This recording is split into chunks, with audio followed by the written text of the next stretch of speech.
Tama na simbahan. Tapos biyahe. Yan.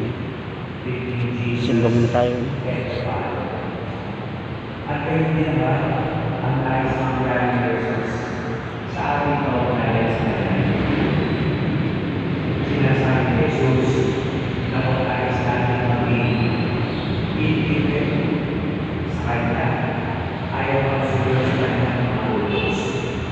Kinakailangan sa ating pagmamahal sa Diyos ay may magsunod sa kanya. Hindi ko pwede sinasabi ko na mahal ng Diyos pero hindi ka sumusunod.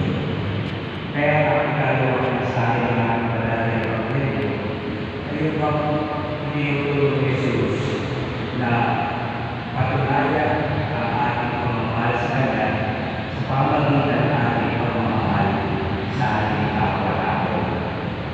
Yan ang isang bagay na dapat maging malinaw sa atin na ang ating pagmamahal sa Diyos at ang ating pagmamahal sa kapwa-tao ay hindi natin mapaghihiwalay.